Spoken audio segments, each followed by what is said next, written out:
Have you ever seen something so strange, so out of place, that it defies everything you've been taught about history? Imagine holding in your hand an object that seems to come from another age, or even another world. That is exactly what archaeologists and explorers have stumbled upon time and time again, artifacts that simply should not exist. From tools buried in rock millions of years old, to metal objects forged with techniques unknown to their supposed time, these discoveries have shaken the foundations of archaeology. They are called OPARTs, or out-of-place artifacts. Items that don't fit the official story. Items that whisper of forgotten ages, advanced civilizations, or even divine intervention. The Bible itself warns us in Ecclesiastes 1:9, "What has been will be again. What has been done will be done again. There is nothing new under the sun." Could it be that these bizarre artifacts are not mistakes or frauds, but evidence that the world before us was far more advanced and far more judged than we dare to believe? In this video, we'll uncover some of archaeology's biggest shocks. We'll examine the artifacts that defy explanation, the discoveries that shouldn't exist, and the truths that the stones may be crying out. Stay with us, because what we are about to uncover may change the way you see both the past and the future. Let's begin with one of the most unsettling discoveries, the London Hammer. In 1936, a couple walking in Texas found a strange rock with a wooden handle protruding from it. When scientists examined it, they discovered that the rock encasing the hammer was more than 100 million years old. Yet inside was a man-made tool, a hammerhead of iron so pure it rivals modern smelting techniques. How could a human tool be sealed in rock supposedly millions of years older than humanity itself? The object shouldn't exist, and yet it does. Then there is the Koso artifact.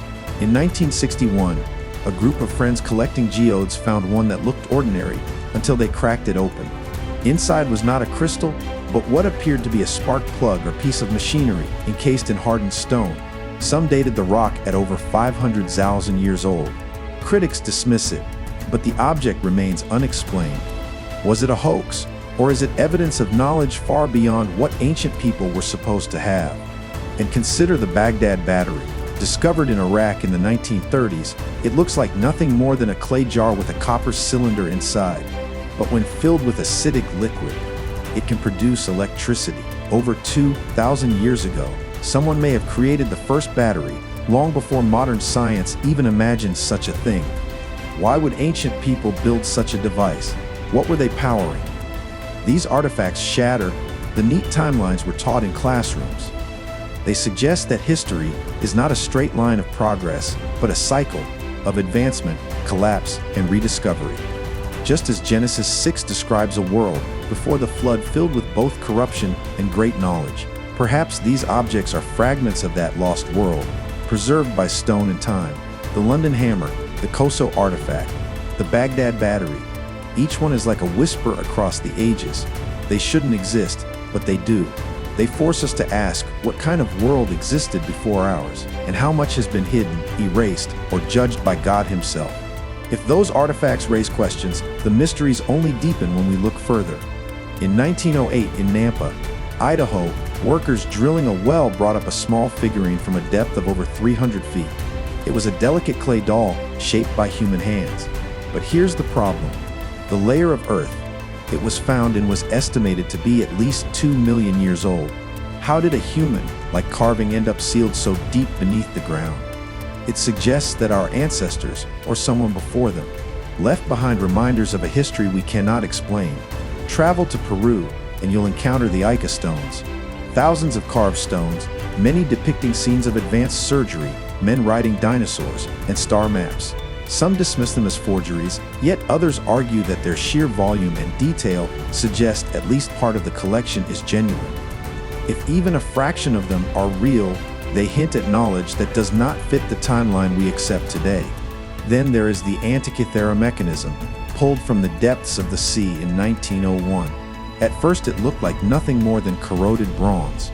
But when studied, it revealed dozens of gears and complex functions capable of predicting solar eclipses and tracking the movements of the planets. A computer, built over 2,000 years ago. Modern engineers admit they could not build something so advanced without precise instruments. So how did ancient Greeks do it? Where did they get such knowledge? All of these discoveries echo the same truth the Bible has told us from the beginning: humanity before us was not simple, but advanced. Genesis 6:4 describes a world where the Nephilim were on the earth in those days, and where mankind's knowledge and corruption grew side by side. These artifacts could be the remnants of that world, fragments of civilizations that rose in brilliance but fell in judgment. The book of Job 12:22 says, "He reveals the deep things of darkness and brings utter darkness into the light." Perhaps these objects are exactly that, glimpses from a world God judged, brought to light as warnings for us today. They should not exist, but they do. And their existence reminds us that nothing is hidden forever. When we put all of these artifacts together, the hammers sealed in stone, the batteries of Babylon, the ancient computers of Greece, a disturbing pattern emerges. Humanity has always reached for knowledge, always built, always advanced beyond what seems possible for its time. Yet every age of brilliance ends the same way: collapse. Civilizations rise, leave behind their strange treasures, and then vanish into dust. Jesus warned us of this very cycle. In Matthew 24:37 he said, "As it was in the days of Noah, so shall it be also in the coming of the Son of Man." The days before the flood were marked not only by wickedness, but by advancement. Genesis 4:7-22 tells us that even in the earliest days, humans worked with bronze and iron, crafted instruments, built cities, and pursued greatness. But all of that progress was washed away in judgment. Could these bizarre artifacts be the broken remains of that world, resurfacing now as reminders of what once was? Think of the Tower of Babel. Humanity united with one language, determined to build a tower to the heavens. Genesis 11:6 records God's response. Nothing they plan to do will be impossible for them. The danger was not in their tools, but in their pride. God scattered them before their arrogance destroyed them. Isn't that exactly what we see today? We split the atom, we tinker with the code of life, we create machines that think like us. But instead of turning to God, we use these advancements to replace Him. The artifacts that shouldn't exist are more than historical puzzles.